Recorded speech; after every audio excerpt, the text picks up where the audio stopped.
Charles était né en 1924 et donc malheureusement Charles a été tué en 1994, le lendemain de ses 70 ans. Des choses que maman m'a racontées de Charles quand il était petit, puisqu'il était plus âgé que moi. Et notamment une histoire qui me semble vraiment prémonitoire de sa vie, c'est que maman me dit, tu sais, Charles, il aimait Jésus depuis longtemps.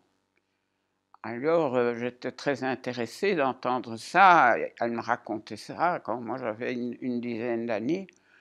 Elle dit, eh bien Charles, quand il avait 6 ans, pendant que je lui donnais le bain, il me dit, maman, c'est quand que je dois commencer à apprendre le chinois? Alors maman lui a dit, mais pourquoi tu voudrais apprendre le chinois? Mais c'est pour aller sauver les Chinois. Je dois commencer tôt à apprendre le chinois, c'est difficile. Et moi, je veux aller comme missionnaire en Chine, à l'âge de 6 ans. Donc, c'était fameusement prémonitoire. Je dirais que c'était un intermède, je crois, relativement rare, parce que maman m'a raconté souvent que c'était de terribles gamins, les deux, là, Henri et lui, tous les deux les héros de 1924. Ils ont heureusement eu une jeunesse très heureuse encore avant la guerre, et ils ont fait beaucoup de scoutisme et tout ça. Et Charles était vraiment quelqu'un de très, très dynamique, mais déjà très altruiste, parce que quand il était au collège, il avait décidé qu'il voulait aller visiter des pauvres, parce qu'il disait qu'ils avaient tout, et alors je me souviens que à ce moment-là, Charles avait, c'était la fin de ses études, il devait avoir 17 ans ou quoi, et c'était la fin de la guerre aussi. Donc, on n'avait pas grand-chose, mais Charles, à Zandhoven, prenait son vélo et il allait jusqu'à la laiterie du Heikant, près de Zandhoven, et il achetait ce qui reste du lait après qu'on a fait le beurre, le lait battu, quoi. Alors, ça ne coûtait presque rien, et avec ses économies, il achetait une grande cruche, il revenait à vélo, et à la maison, il confectionnait dans des verres à Zandhoven, il mettait du lait battu et il coupait des poires du jardin, il faisait des petites préparations, et puis il mettait en vente à tout le monde qui était à Zandhoven. Or, il y avait toujours un monde fou à Zandhoven, parce qu'il y avait des cousins et tout ça. Et c'était 5 francs le verre, pour mon évaluation. Hein. C'était un prix énorme, parce que on disait, oui, mais c'est pour mes pauvres. Et il se faisait un petit pécule pour ces pauvres en faisant ça lui-même, quoi. Se débrouiller, d'aller chercher, d'avancer l'argent qu'il fallait pour... Et puis de faire quand même un profit. Et c'était sa cagnotte. Et il visitait des familles de gens qui savaient qu'ils étaient en difficulté.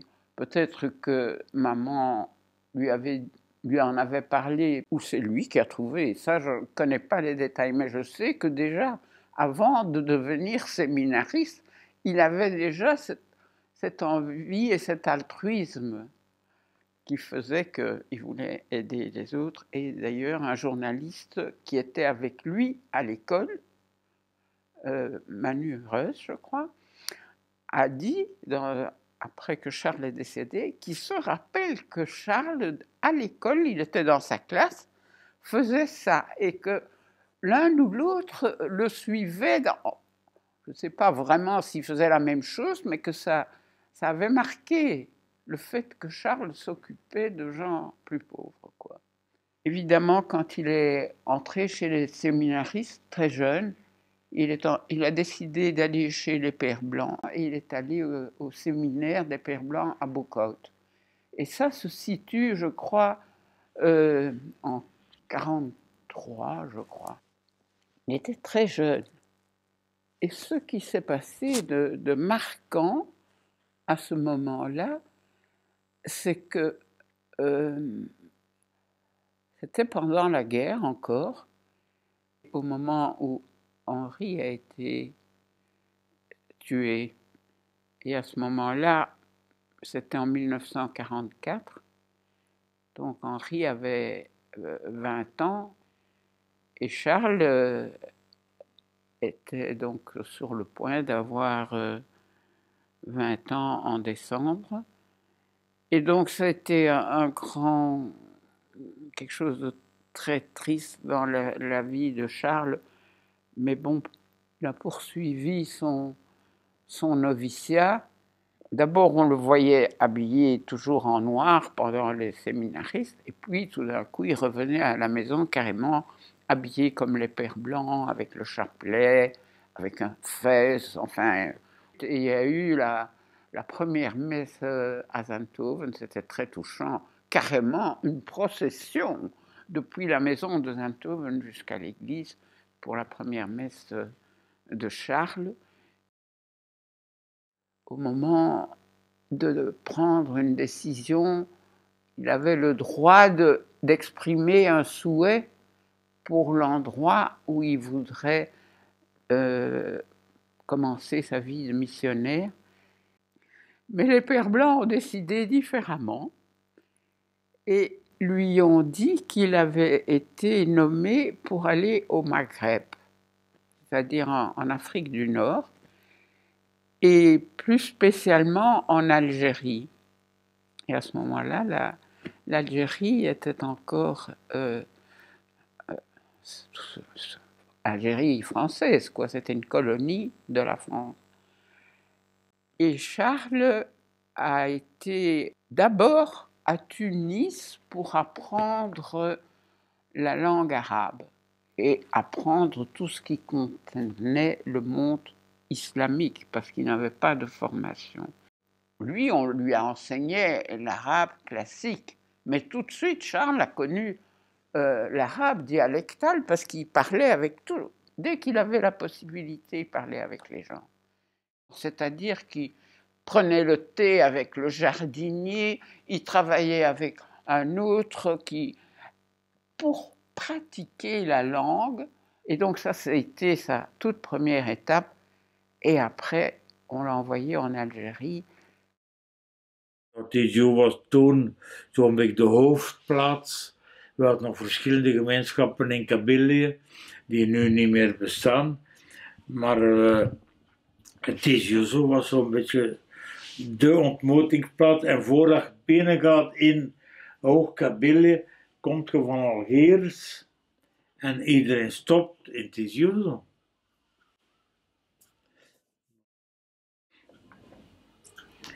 En dus bij gevolg, ja, iedereen kende Charlie natuurlijk. On a les témoignages de tous les gens qui l'ont connu quand il est arrivé là et qui disent qu'il a fallu très peu de temps parce que lui, tout de suite, il était proche de la population et il a appris le berbère. Il était proche des jeunes et il organisait pour les occuper des matchs de football. Et alors, ça avait un succès boeuf. Donc il était très très populaire chez les garçons et chez les filles, parce que les filles, elles étaient très coincées comme ça, et elles auraient voulu aller chez les sœurs à l'école, mais les pères de famille, les filles devaient rester à la maison, on n'allait pas les envoyer à l'école, jusqu'à ce que Charles intervienne et parvienne à convaincre certains d'entre eux que leur fille avait vraiment l'étoffe de faire des études. J'étais la première de mon village à rentrer au lycée, à avoir eu le bac. C'est lui qui a dit, il a dit, mais il faut d'abord que tes parents soient d'accord. J'ai dit d'accord. Ben, il suffit de venir dans notre village, vous ferez la connaissance de ma famille, et à ce moment-là, on verra. Et c'est là qu'on s'est connus. Il est venu chez moi, il a fait la connaissance de ma mère, et elle a signé les papiers pour qu'il soit mon correspondant à Tizi Ouzou. Et de là, c'est parti. Il est resté dans ma vie pendant les 3 ans de lycée, à la fac, quand je me suis mariée, quand mes enfants sont nés. Tout le long, jusqu'à la fin, il a été présent. Voilà comment j'ai connu le père Deckers. Het feit dat hij in honderden families binnen kon.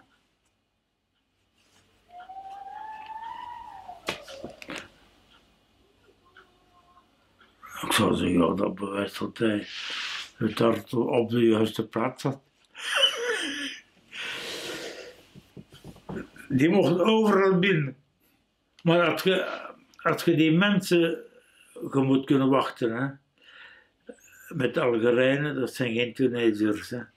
In Algerije moet je kunnen wachten. Dat hij door en door heeft. Maar een keer dat je zijn vriendschap en zijn vertrouwen hebt, dan is dat zo. Après moi, il y a des filles qui sont rentrées au lycée de Tizi Ouzou. Et c'est vrai qu'il était toujours partant. Il nous disait toujours il faut faire des études. C'est important pour les filles de faire des études pour pouvoir plus tard avoir un avenir, une profession, quelque chose sur lequel vous appuyer. Et non, il a toujours encouragé en fait l'instruction sans rentrer forcément dans le terme émancipation. Il était plus fin que ça. Il démontrait que quand on fait des études, obligatoirement, on arrive à sur d'autres chemins. Il faisait ça par des formations professionnelles, lui-même enseigné.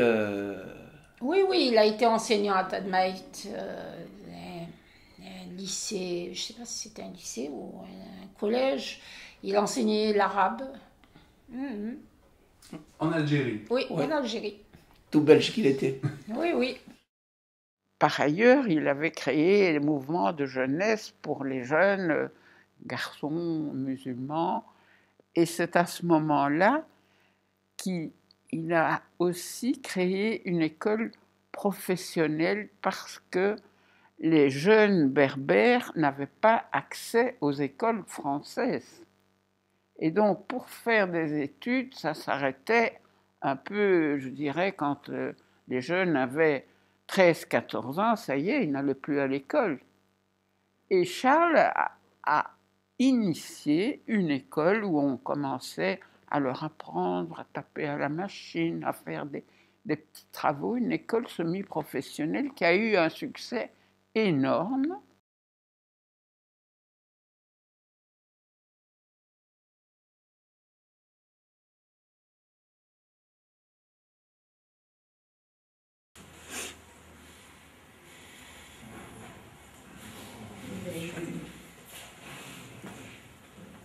On a mal au cœur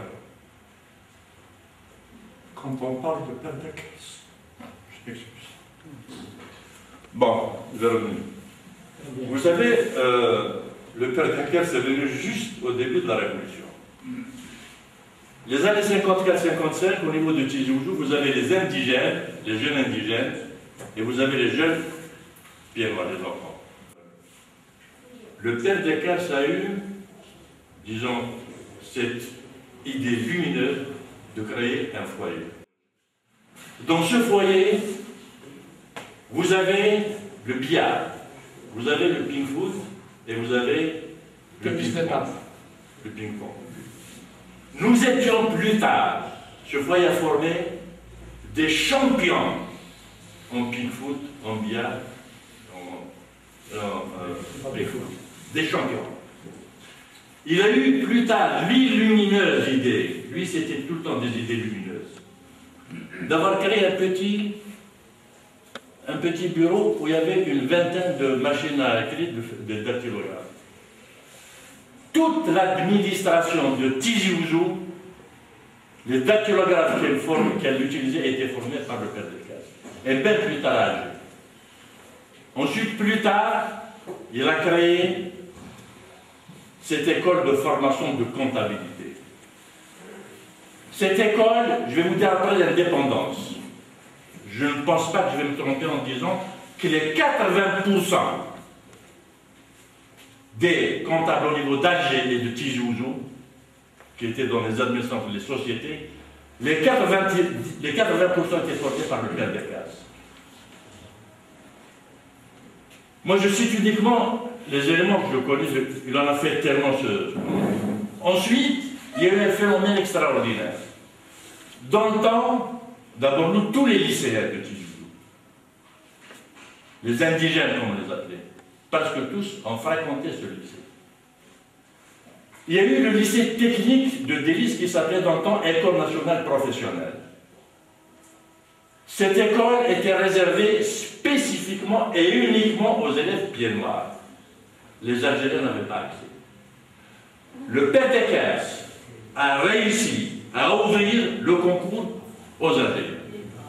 Et le premier concours qui était réservé, je me rappelle, de Tizi Ouzou, nous étions une dizaine qui avons participé au concours et nous étions l'une des premières générations d'indigènes qui étaient admis à cette école nationale professionnelle de Délice qui est devenue après le lycée technique de Délice. Témoignage axé surtout sur le père Decazes. Donc le père Charles Decazes est arrivé en 1955 à Tizi Ouzou. Il est originaire de Belgique, plus précisément d'Anvers. Il ouvre aussitôt le premier foyer culturel de la ville. Il crée également une association sociale qu'il appela El Maouna, c'est-à-dire l'entraide, et dont le siège était au foyer culturel. Durant toutes les vacances scolaires, et ce jusqu'à notre indépendance, avec mes amis Hamid Baidi, Ali Tamour et Reb Hanouri, nous avons assisté volontairement et bénévolement le père Decazes, que nous appelions le père Alsri, dans le travail humanitaire qu'il faisait pour un nombre impressionnant de nécessiteux qu'il recevait. Donc il faisait toutes sortes de courriers portant sur des demandes, des démarches administratives auprès de divers organismes, et aussi bien en Algérie qu'en France, pour les familles d'émigrés pour solliciter des secours, des aides sociales, des pensions, des scolarisations, des stages, des retraites, ou encore des régularisations de diverses situations. Nous faisions les dactylographes pour assurer la frappe de tout le courrier qu'il rédigeait. Nous l'avons assisté également lors des distributions de dons de toute nature pour les pauvres qui venaient régulièrement le solliciter. Donc il enseignait au centre des Pères Blancs de Tizi Ouzou, au collège de jeunes filles des Sœurs Blanches de Tadmet, ainsi qu'à celui d'Azazga. Il a enseigné également à Alger. Il a participé activement à la guerre de libération. Il rendait visite régulièrement aux détenus et apportait aide et assistance à leurs familles. Il a hébergé et caché des jeunes qui étaient recherchés par la police. À l'indépendance, il prend la nationalité algérienne. Il parlait couramment l'arabe, le kabyle et le français bien sûr, et il était un grand supporter de la jeunesse sportive de Kabylie. Il avait un projet de réalisation d'une grande bibliothèque pour les universitaires de Tizi Ouzou, mais il n'a pu le concrétiser. Au cours de notre première année, nous avions formé une équipe de football et nous avons demandé à notre directeur, le père Decazes, de nous doter d'équipements sportifs. Il nous demanda alors de quelle couleur seront les maillots que vous sollicitez. Sans hésitation, nous lui avons demandé vert et blanc.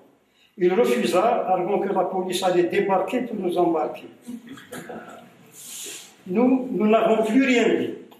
Quelques jours plus tard, il nous ramena un lot d'équipements complets, flambant neufs, avec des maillots et les bas aux couleurs vert et blanc. À chaque déplacement, et partout où nous passions, surtout devant le camp militaire d'internement de Tadmet, l'actuel centre de formation professionnelle, nous avons chanté haut et fort dans le bus des chants révolutionnaires en sa présence.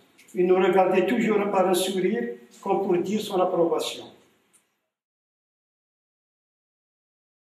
Parce que c'était une période très difficile pour Charles comme missionnaire, parce qu'il était dans un pays gouverné par la France à ce moment-là. Mais c'était la période où il y avait la guerre d'indépendance qui était lancée. Donc en Algérie, l'atmosphère était lourde. Il y avait le FLN, qui était les Algériens qui souhaitaient l'indépendance, et la France qui envoyait des soldats français pour combattre le FLN. Et Charles se trouvait là, comme ça, entre deux feux. Et il devait garder l'église au milieu du village. Lui, il était un prêtre chrétien. Évidemment, les gens du FLN, c'était des musulmans. Mais lui, il voulait être aussi ami avec eux, donc il était dans une situation très difficile, mais qui a été très appréciée par les Berbères. Mais à ce moment-là, il a pris la nationalité algérienne. Il a dit « moi je suis algérien ». Et du coup, il n'avait plus la nationalité belge, parce qu'on ne pouvait pas, comme Belge, avoir deux nationalités. Et plusieurs pères français ont fait la même chose. Mais c'était plus difficile pour Charles que pour les Français, parce que les Français pouvaient avoir la double nationalité. Il est devenu de plus en plus populaire. Dat maait, als je Tizi verlaat richting Algiers, komt je door een gemeente, dat heet Tadmaat. En die hadden daar ook een school voor de meisjes van die klein stadje. Zo. En Charles heeft daar heel veel voor gedaan. En hij had betrekkingen met vele families om te zeggen, ja voilà, de voordelen van uw dochter naar het onderwijs te sturen. En hij heeft zo met zijn wagen tientallen meisjes naar die scholen gestuurd. En dat hebben ze in politieke kringen, in het gouvernorat en zo niet begrepen. En dat is een van de redenen waarom dat ze hem uitgezet hebben. Niet uit Algerije, uit Tizi, uit de provincie. À un moment donné, le ministre de l'Éducation nationale du nouveau gouvernement algérien a pris ombrage de la popularité de Charles à Tizi Ouzou. Alors il a commencé par lui dire qu'il n'avait plus le droit d'être le directeur de l'école qu'il avait fondée. Il a dit qu'il fallait des vrais Algériens de souche. Et donc Charles est resté à Tizi Ouzou, mais il était dans la maison occupée par les Pères Blancs. Il continuait à avoir des rapports sociaux avec beaucoup de gens de Tizi Ouzou. Il avait ses entrées partout, mais il ne s'occupait plus officiellement de l'école. Et puis, devant cette situation, c'est l'administration, le ministre de l'Intérieur, je crois, qui a dit qu'il ne pouvait pas expulser Charles, puisqu'il était algérien. Alors il a décidé que Charles ne pouvait plus résider dans la wilaya, ça veut dire la préfecture de Tizi Ouzou. Donc il était off limits, il ne pouvait plus se rendre à Tizi Ouzou. Et donc les Pères Blancs l'ont nommé à Alger. Et il est resté un peu dans une situation difficile à Alger parce que tout l'appelait vers Tizi Ouzou. Très, très, très affecté. Hein. Il était devenu algérien déjà. Il avait pris la nationalité algérienne. Donc c'était devenu un homme de là-bas. Il était très amoureux de l'Algérie et de la Kabylie en particulier. Donc ça lui a fait un énorme choc. Lui en était très, très, très fort affecté au moment où il était à Alger, sans mission particulière et ne sachant pas très bien ce que serait son avenir, mais sachant que tout son passé à Tizi Ouzou, et on parle quand même de quelques dizaines d'années, je crois, était à oublier, quoi. Il fallait tourner une page. Donc c'était un moment très dur dans sa vie, sûrement. Et les Pères Blancs, à ce moment-là, on pensait qu'il valait mieux tourner la page carrément. Et voilà, Charles est revenu en Belgique. Donc en 1977, il a été appelé pour animer le centre El Kalima. Donc le centre El Kalima a commencé officiellement en 78 et donc comme il avait besoin d'un directeur, on est allé chercher un père blanc qui s'appelait Charles Dekers. Charles Dekers a créé pas mal de relations avec des personnes venant de secteurs très différents. Et c'était presque à lui tout seul qu'il les rencontrait. Par après, j'ai pu développer un peu tout ça et on a pu créer des secteurs avec aussi des personnes qui sont venues s'ajouter au centre, qui étaient bénévoles et qui étaient souvent issus de ce secteur. Le premier secteur, et là il a fait beaucoup de travail, c'est le plus important, je dirais, c'est l'enseignement. Parce que, bon, il a été nommé inspecteur aussi des écoles dans le privé. C'était important parce que les professeurs se retrouvaient là devant une population d'élèves, d'enfants qui ne connaissaient pas, qui avaient une religion qu'ils ne connaissaient pas du tout. Non seulement une autre culture, mais aussi une religion. L'islam n'était pas connu à l'époque.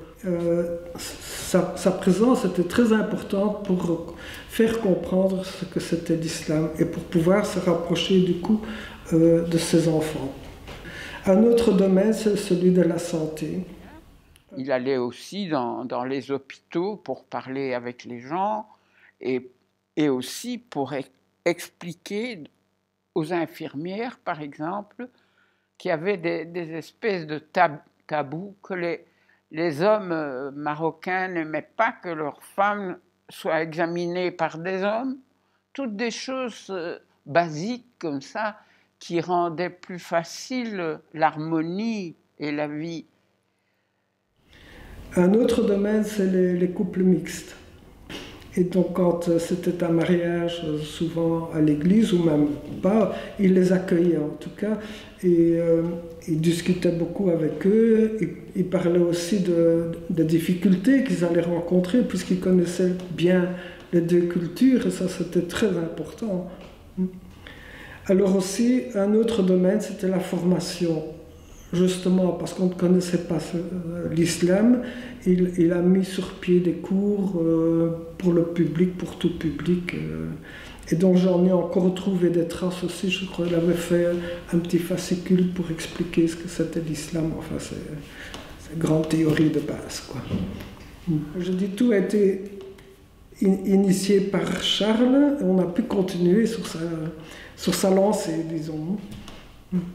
Plus il était là, à Bruxelles, plus, je dirais, sa réputation de venir en aide se propageait, plus et du coup, il avait même abrité chez lui des jeunes étudiants qui n'avaient pas de logement, et il disait « j'habite les grandes maisons », et il y en avait 2 ou 3 qui logeaient là. Mais ça n'avait pas été très apprécié parce que la maison appartenait à l'évêché. Alors, on a eu des réflexions pas très... en disant qu'il fallait plus faire de conférences et moins de contact avec les gens. Mais Charles avait beau décider ça, il ne fermait jamais sa porte. La porte était toujours ouverte. Pourquoi le centre s'appelait Kalima? Alors, c'était Charles qui a donné ce nom, le centre El Kalima. Et pour l'expliquer, Charles prenait son Coran et lisait quelques sourates, dont la sourate 45 du chapitre 3, où il dit « Quand les anges disent « Ô Marie, voilà que Dieu t'annonce la bonne nouvelle d'une parole venant de lui, son nom sera El-Messie, Issa, fils de Marie. » Illustre ici-bas comme dans l'au-delà. Et il y avait d'autres versets coraniques qu'il lisait aussi, et il le mettait en comparaison avec la Bible. Le fameux passage de Saint Jean qui dit au commencement était le Verbe, et le Verbe était Dieu, etc. Et je crois que c'était très astucieux de prendre ce mot, parce que d'abord, un centre pour le dialogue a besoin de paroles. Donc, c'était le mot parole, El-Kalima. Aussi parce que, en même temps, on le retrouve donc dans nos écritures, de part et d'autre, et donc on a le même mot, mais il a aussi une signification un peu différente, puisque pour nous, Jésus est fils de Dieu.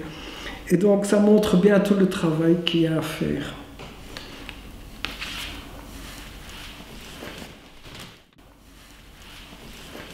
Il avait sûrement lu le Coran, oui.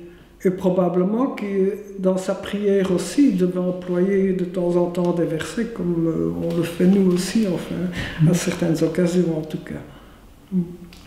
Dans les deux écritures, en tout cas pour le Coran et la Bible, on parle de Dieu. Et je crois que, bon, on a chacun sa vérité, c'est vrai, mais on peut toujours trouver des aspects complémentaires ou qu'on comprend moins bien. Et en étant confronté, mais dans un bon sens, avec la foi de l'autre, on peut aussi davantage mieux connaître la sienne. Je crois que ça, c'est important. La personne humaine, quand elle vit une certaine intériorité, une certaine vie avec Dieu, le chemin est le même. Il y a eu Madeleine, alors, qui m'a donné ce témoignage. Elle faisait un peu le travail de secrétaire et elle me parlait de Charles et surtout d'une chose que j'ai retenue, c'est que quand il faisait une démarche ou qu'il avait une activité importante, il s'arrêtait, il priait d'abord. Et elle me l'a vraiment décrit comme un homme de prière. Et ils ont créé dans le sous-sol une chapelle. Donc, pour que ce soit le centre de leur vie, parce qu'ils vivaient dans cette maison. C'était important pour eux. Mais après avoir passé 5 ans là, à un moment, les pères blancs ont été, je dirais, l'évêché a suggéré aux pères blancs que peut-être il faudrait changer, enfin. Il y avait comme une atmosphère pas tellement sympa vis-à-vis de Charles. Et tout d'un coup, Charles a reçu la visite du supérieur des pères blancs qui se trouve à Rome, qui était le père Étienne à ce moment-là.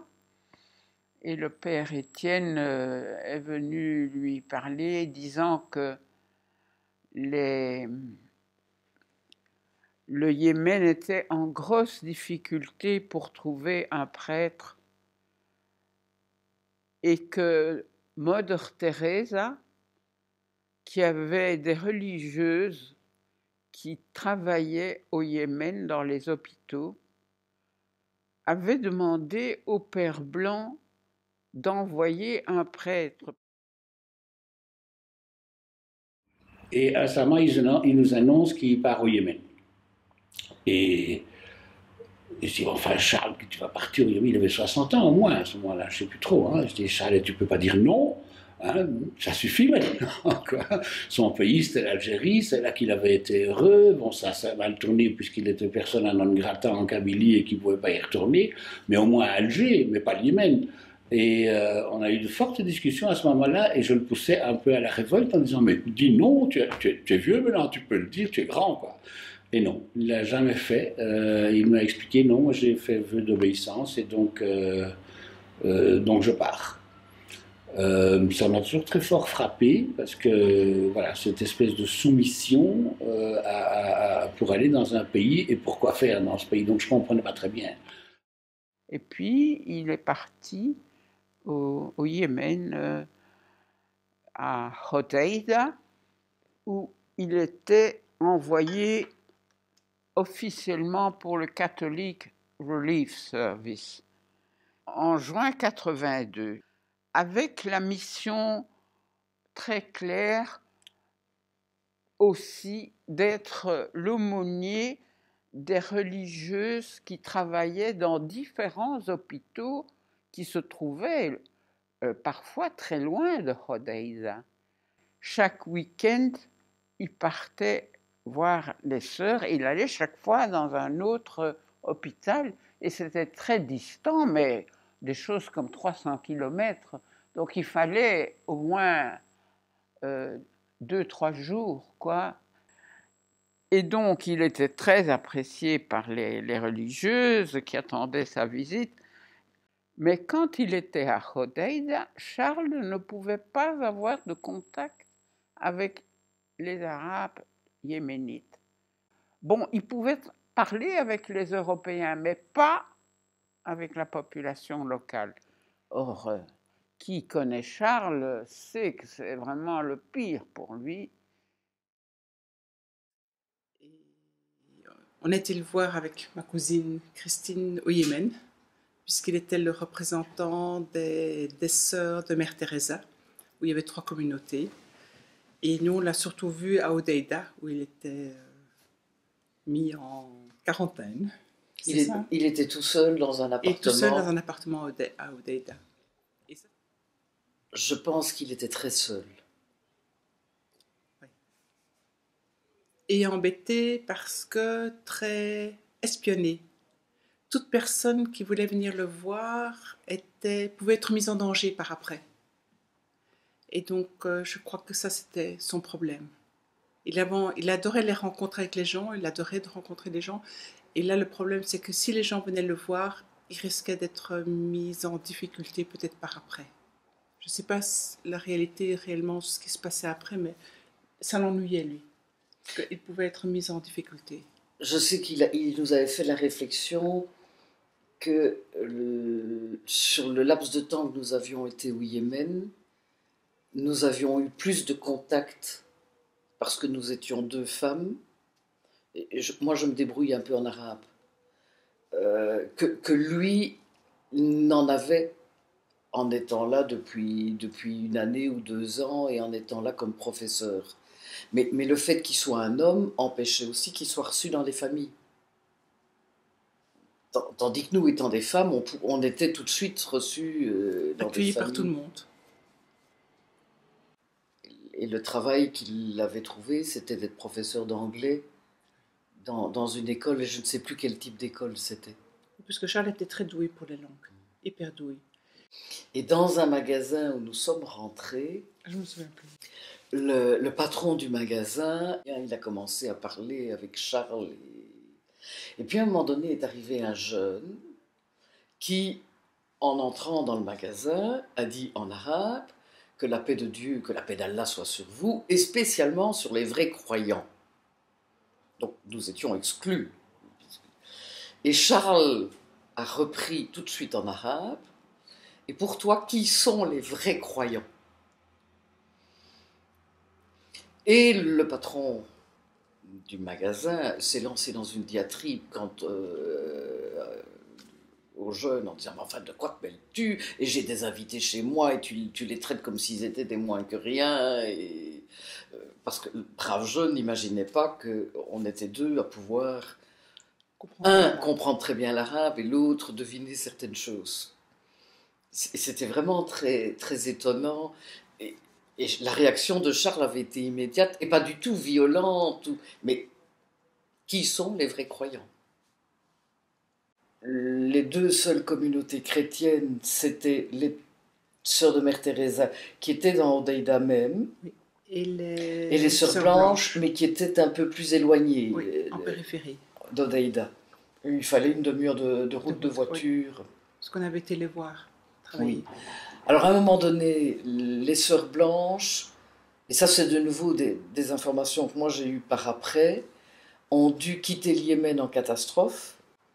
Et donc Charles s'est retrouvé au Yémen seul, avec comme seule communauté religieuse les sœurs de Mère Teresa, mais où les liens étaient quand même nettement plus distendus qu'avec des sœurs blanches. Et quand Charles, il nous a dit, quand il mangeait chez les sœurs, il était seul à table. Il était servi, on venait lui apporter son repas, mais il devait manger seul. Jamais avec les sœurs, jamais. Et la police vérifiait qu'il ne voit jamais personne. Il partait avec une voiture du Catholic Relief Service. Mais il n'allait pas voir des familles à Hodeida. Et un jour, je pense qu'il a fait ça. En tout cas, la police de Hodeida est venue lui dire que le préfet avait décidé qu'il était expulsé de Hodeida parce qu'il avait enfreint le règlement de ne pas aller avoir des contacts avec des autochtones de Hodeida. Et il a été expulsé de Hodeida comme il avait été expulsé. Et cette fois-ci, il est allé on l'a envoyé à Sanaa. Sanaa, c'est la capitale. Et à ce moment-là, l'idée était qu'il devienne professeur parce qu'il y avait une grande université à Sanaa et il pouvait enseigner le latin ou n'importe quoi. Et dans cette école, il pouvait enseigner. Ça, il pouvait faire. Mais les contacts avec... Et à ce moment-là, les Pères Blancs se sont dit, étant donné qu'il a cette expérience de l'Algérie, parce que Charles ne sait jamais aussi du fait qu'on l'a empêché, il avait moins de contacts et il continuait à écrire à ses amis d'Algérie et tout ça. Et voilà, les Pères Blancs ont décidé, bon, maintenant tu peux retourner en Algérie, mais pas à Tizi Ouzou. Et il est retourné à Alger. Et c'est comme ça qu'il s'est retrouvé en Algérie. Les Pères Blancs ont dû se dire que c'était ridicule de maintenir quelqu'un comme Charles tout seul à Hodeida, alors qu'il y avait quand même une bonne dizaine d'années qui s'étaient écoulées depuis son expulsion de Kabylie, et que le retour à Alger, puisqu'il restait interdit d'aller loger en Kabylie, le retour à Alger comme recteur de Notre-Dame d'Afrique était certainement beaucoup plus, je vais employer le terme productif, mais c'est pas le bon mot, mais ça permettait à Charles de donner, je dirais, toute la mesure de ses dons de liens sociaux, d'autant que Notre-Dame d'Afrique est un lieu de pèlerinage pour les chrétiens comme pour les musulmans. Et donc, voilà, pour moi c'est une explication, mais on n'aurait pas pu mettre Charles à Notre-Dame d'Afrique dans les semaines ayant suivi son expulsion de Kabylie, parce qu'il aurait continué à être le vecteur de la contestation.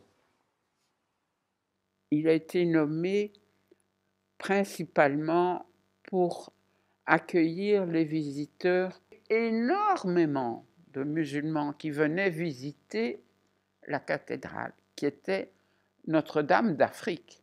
Et donc, Charles passait son temps à parler avec tous les visiteurs. Et beaucoup se souviennent de lui quand il faisait ça. Et puis, il donnait aussi ses cours à l'université. Mais de temps en temps, en stummelings, comme on dit en Belgique, il allait faire un aller-retour pour retrouver ses amis berbères à Tizi Ouzou. Et il avait gardé énormément de contacts là-bas. Il connaissait bien les pères qui étaient là-bas et il allait de temps en temps. Mais il restait toujours à Alger. Et à Alger, outre qu'il s'occupait de de la cathédrale et qu'il enseignait à l'université, il allait le matin dire la messe chez les sœurs françaises qui adoraient Charles. Oui, les sœurs lui avaient donné un pull magnifique parce que il arrivait toujours avec une petite chemisette, alors que maman, chaque fois qu'il revenait en congé, lui donnait des pulls, et alors les sœurs venaient de lui donner un magnifique pull, et voilà que le lendemain, il arrive encore dire la messe avec sa petite chemise à courte manche. Et les sœurs disaient, et le pull? Oh non, je l'ai donné à quelqu'un qui en avait plus besoin que moi. Alors les sœurs ont été affolées, et puis elles l'ont redonné des...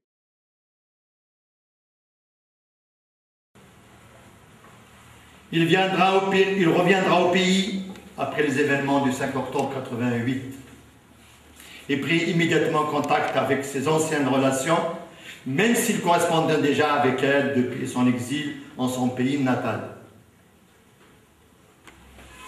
Son action, leur action, depuis leur installation en Kabylie dans les années 40, dépassait de très loin leur tâche de missionnaire. De plus, il considérait la question religieuse comme relevant du simple rapport à Dieu en toute liberté de conscience. Et lui, d'ailleurs pas plus que les autres pères, ils n'ont jamais fait de prosélytisme à nous dire oui, le catholicisme c'est la bonne religion. Non, il ne parlait jamais de religion ni de politique. Non. Voilà. À ma connaissance, depuis que je le connais, enfin, dans nos relations avec lui, il n'y a jamais eu de discussion ni de politique ni de religion. Non, on ne parlait pas. Non. La religion, ça ne faisait pas partie. Il acceptait les gens, quels qu'ils soient de religion. Il s'entendait très bien avec ma mère. Ma mère est musulmane. Hein. On a toujours dit ça et là que les pères blancs, les sœurs blanches faisaient du prosélytisme. Pour ce point particulier, parce qu'il faut rendre à César ce qui appartient à César. Nous avons reçu des pères blancs une éducation basée sur un triptyque: l'honnêteté, la générosité et le sérieux dans la vie. Voilà ce que nous avons reçu des pères blancs. Ils nous ont donné le meilleur d'eux-mêmes. Maintenant, si l'honnêteté, si la générosité, si le sérieux, c'est du prosélytisme, alors là, je suis un prosélyte.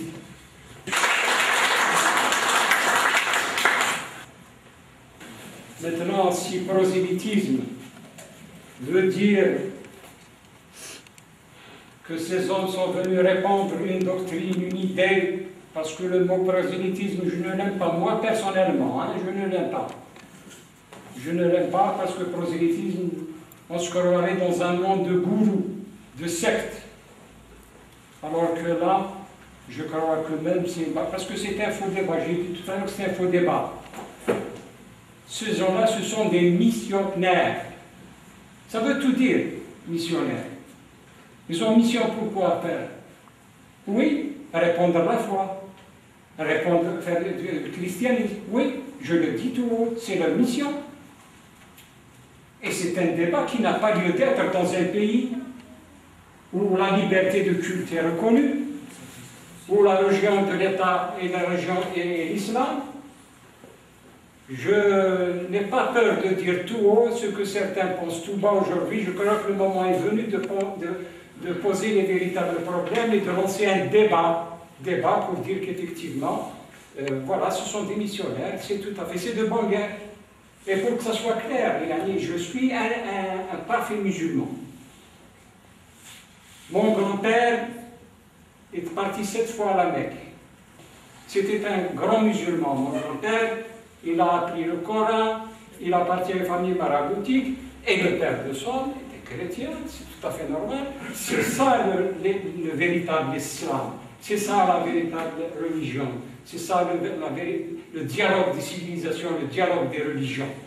Et là, moi je le dis tout haut, je suis un ami des pères blancs, donc en tant qu'ami des pères blancs, je défends ce qu'il y a à défendre, tout haut, devant tout le monde, et je serai à leur côté jusqu'au mon dernier souffle.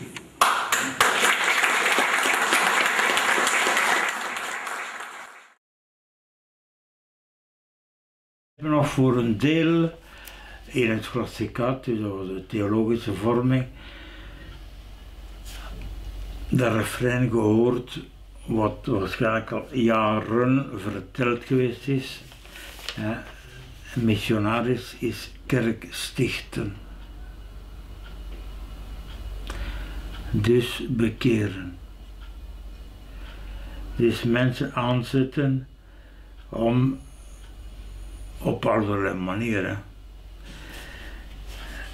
christen te worden en bij gevolg kerken te vullen.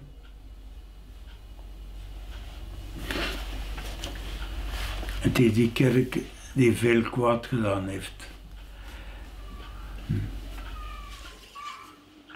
Het is dat ik zeg, als ik hoor spreken over God, dan ik zou zeggen, ik doe mijn oren toe. Want dat is het niet. Ja, komt dan als jonge pater of stagiaire binnen. Na 3 maanden zegt hij, hoe is het, heb je al op familiebezoek geweest? Maar nee, ik ken hier niemand niet. Hoe zegt, wat kom je hier dan doen? Ja. Het contact voor alles. Bon. Dat was zijn standpunt. Hè. En het is doorheen die contacten met de mensen dat er zaken gebeuren waar ik geen uitleg voor heb en jij ook niet. Dat krijgt je soort cadeau. Maar dan noem ik God. Ja. Dus je moet me niks anders vertellen. Ik heb altijd gezegd, vanuit het begin, ik kom hier niet om te bekeren. Nee, anders zou ik al lang thuis geweest zijn. Nee, ik kom hier om een ervaring op te doen. Ten eerste het evangelie beleven, hè? Met zijn positieve kanten, maar het evangelie beleven is niet elke dag gemakkelijk. Hè? Ik heb 2 ontmoetingen beleefd met de terroristen. Ik ging daar wandelen van het centrum, zoals ik dikwijls deed, en ik kom daar een man tegen, een gehandicapte. En we waren aan het praten en op een keer zo'n hele struise man, die zet zich tussen hem en mij zo. En die begint daar te roepen, maar echt roepen. C'est un père blanc, il est chrétien, il faut le tuer. Bon, op dat moment ben ik beginnen lopen naar huis. Bon. Ik ben niet naar België gekomen. Maar dan zeg je, ja, voilà. Ook voor zo'n momenten ben ik in Algerije. Ja.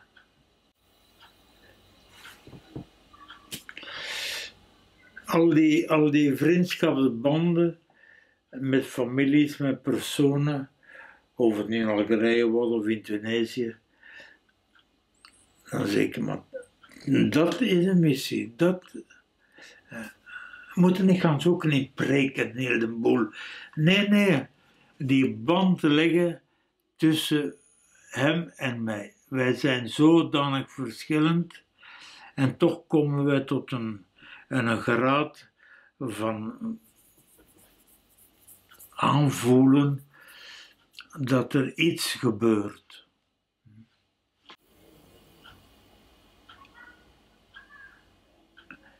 Dat zijn zo'n feit, je moet daar niet te veel over redeneren, het is zo. En dat is wat ik God noem. Er gebeuren dingen die ons verstand te boven gaan. Dat kun je niet vastleggen in bewijzen en in een logische redenering. Nee, dat krijg je zomaar zo. Dan moet je alleen maar, ja, zal zeggen, de mensen eerbiedigen voor wat ze zijn. En ja, en blijf het wat jij bent. En daar een ontmoeting proberen te realiseren. En dat is missionaris zijn. Maar zijn dagen waren goed gevuld, hè. Ik herinner me nog, ik kwam van de school naar huis en ik was toevallig in die plaats waar dat de mensen ontvangt. En goeiedag enzovoort. En ik zie dan ook een bejaarde mens. En ja, ik was toen maar geen tellende meer. Hè. Hij komt uit de klas. Hij zegt, voilà, kom, zet u maar. En hij begon met die oude mensen te klappen enzovoort. En voilà. Dat was Charlie. Nee, op dat gebied was een hele gelukkige mens. Nee, die was echt, ik zou bijna zeggen, een voorbeeld voor anderen.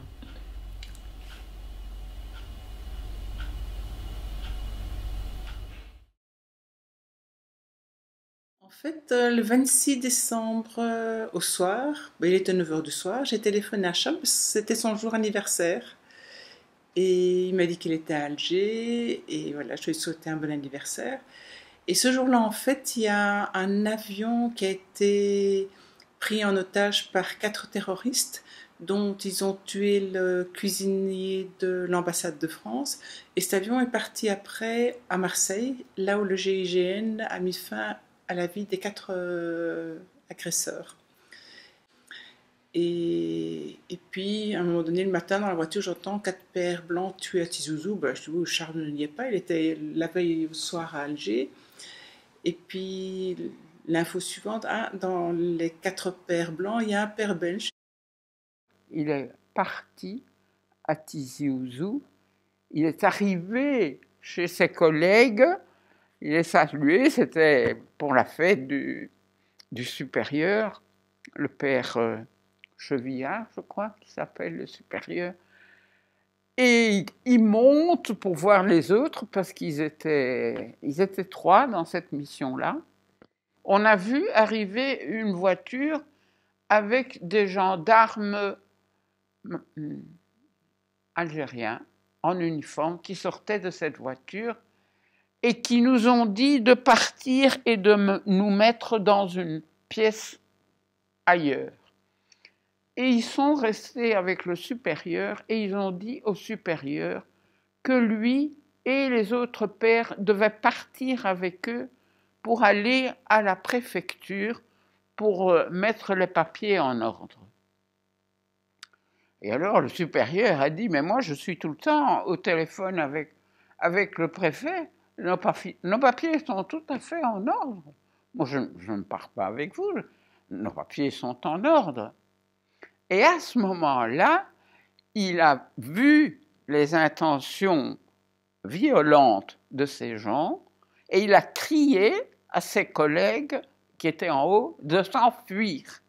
Il n'a pas eu le temps de le dire, les autres sont descendus puisqu'ils étaient à l'étage. Ils étaient à peine sur la porte qu'ils ont tous été tués, comme ça, à bout portant. Charles est le seul qui est mort de face. Ça, c'est ce qu'on nous a dit après. Donc, c'était l'horreur. Ces types sont partis à toute vitesse et les autres sont sortis de là où ils étaient et ça a été la catastrophe. Refusant toute protection car il se considérait algérien, le 27 décembre 1994, le père Charles Dekers, belge et algérien de nationalité, est assassiné par les terroristes du GIA à Tizi Ouzou, à l'intérieur du presbytère, ainsi que 3 autres pères blancs de nationalité française qui sont le père Jean Chevillard, le père Christian Chassé et le père Alain Guillaume-Longa. Le père Charles Desclèves. Je dirais c'est terrible. Un personnage pareil qui a fait tant de bien à Tizi-Ouzou, à la Kabylie, à l'Algérie, soit assassiné dans ces conditions telles qu'elles étaient faites, je crois, que je préfère ne pas dire le mot que je pense. Je vous remercie et je m'excuse si j'étais un peu...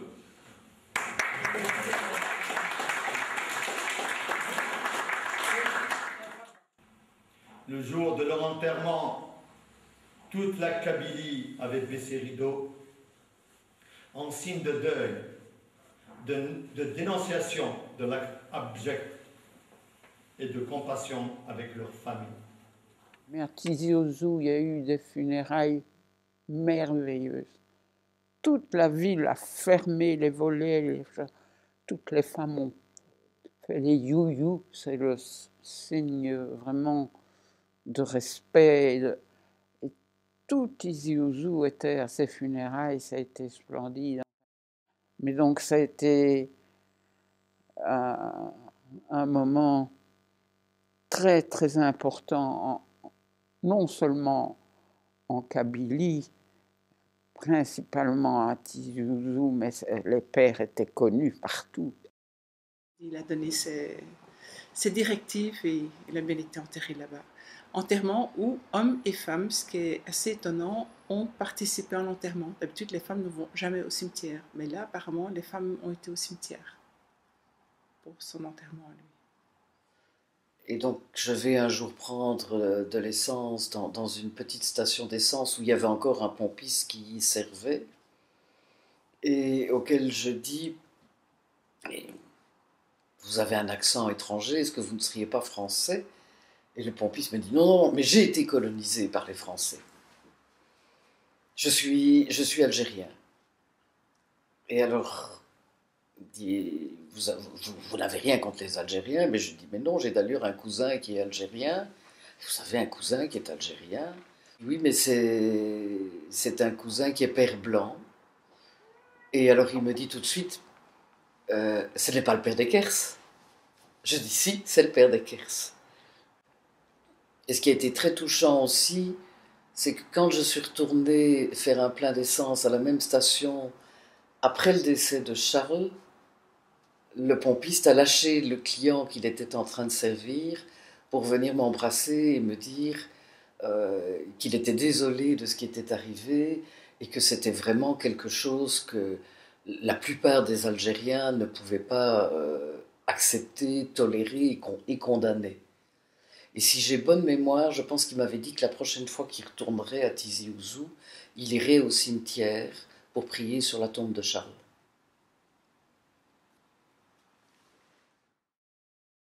Après son décès, j'ai eu une visite vraiment surprenante qui m'a donné à comprendre encore mieux Charles, je dirais. C'est une dame, un beau jour, vient sonner à la porte et je la fais entrer, et je la fais asseoir. Elle devait avoir 50, 60 ans, je ne sais pas. Et une fois, elle me dit, mais j'ai appris la mort de Charles. Je ne savais pas qu'il était mort, on ne m'a pas averti. Bon, moi je ne la connaissais pas du tout, donc c'était très difficile. Et puis elle s'est mise à pleurer, mais vraiment pleurer. Et puis elle me dit, vraiment Charles, c'était un homme qui nous comprenait. Il était proche de nous et nous comprenait. Et pour finir, j'ai su que c'était une dame de la prostitution. Et donc là aussi, je me suis dit, voilà, un homme qui s'est, Charles, qui s'est vraiment penché sur la misère humaine aussi. Avec son accent belge qui me faisait mourir de rire, mais c'est trop... Il parlait très bien. Et puis, je sais pas, il avait une façon de parler qui était marrante. Ya Rabbi, ma fille. Et moi, parce que dans ma famille, non, il ne faut pas que je donne de prénom. En fait, il a pris mon prénom, il a mis Et derrière, il a appelé mes filles les... avec ET. Les Claudettes, par exemple. Oui, voilà, ce genre. Et ça me faisait mourir de rire. Il dit, ouais, mais comment on peut ne pas les aimer? Je dis, oui, vous les aimez, mais c'est pas tout le monde qui aime tout le monde. Hein. C'est là-dessus qu'il était un peu...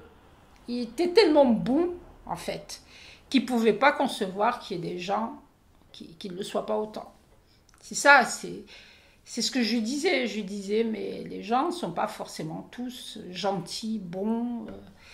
C'est pas inné. Il a dit, mais si, il y a toujours quelque chose de bon chez les hommes. Il suffit de le révéler. Il faut pas être, voilà, il faut pas être pessimiste et défaitiste comme ça. Non, pour moi, je suis juste réaliste, mais c'est tout. Mais lui, il avait, et c'était une qualité, une vraie qualité, parce que ça lui permettait, en fait, maintenant avec l'âge, je m'en aperçois, en regardant les gens, en leur donnant du positif, obligatoirement, on fait émerger le positif qu'il y a en eux. Si on ne voit que le négatif, obligatoirement, ils restent dans leur... mais si on leur montre qu'ils ont du bon, même s'ils ont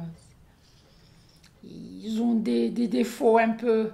mais qu'ils ont aussi des qualités, ça rejoint le développement personnel d'ailleurs.